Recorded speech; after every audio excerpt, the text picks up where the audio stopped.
महाराष्ट्र माझा 24 digital news channel. शेजारी जे दृश्य पाहत आहे हे मन हेलावून टाकणारे आहे. प्रशासनाच्या भोंगळ कारभाराचे हे मूर्तिमंत उदाहरण आहे.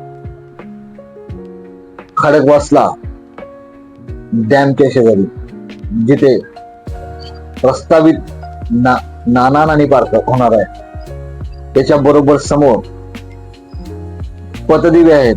त्या पतदिव्यांना जिथे इलेक्ट्रिक सप्लाय आहे, जिथे कनेक्शन आहेत, इथे कसलाही सुरक्षेचा तिथे लवलेश नाही, त्याला कसलीही झाकण नाही, ते पूर्णपणे उघडे आहे.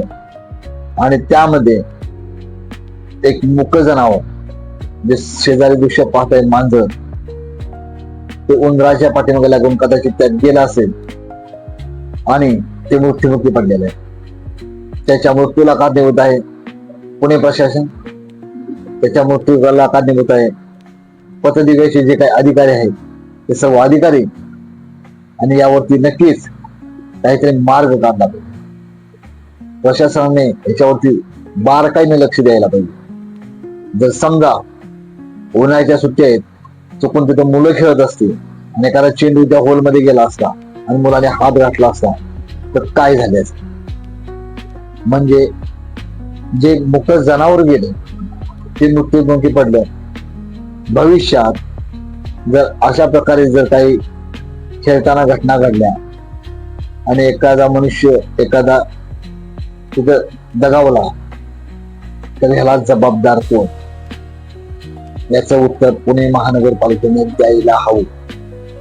याचं उत्तर जे अधिकारी याला जबाबदार आहेत त्यांनी द्यायला हवं. अन्यथा या गोष्टी वारंवार घडत राहतील आणि याची जबाबदारी कोण घेणार हे पुणे महानगरपालिकेने जनतेला सांगावं. या दृश्याबद्दल तुम्हाला काय वाटतं तुम्ही कमेंट्स बॉक्स मध्ये नक्की लिहा. महाराष्ट्र माझा 24 ला सबस्क्राईब करा, व्हिडिओला लाईक करा आणि ही जास्तीत जास्त शेअर करा, जेणेकरून जे कोण अधिकारी आहेत त्यांच्यापर्यंत हा व्हिडिओ पोहोचला पाहिजे. धन्यवाद.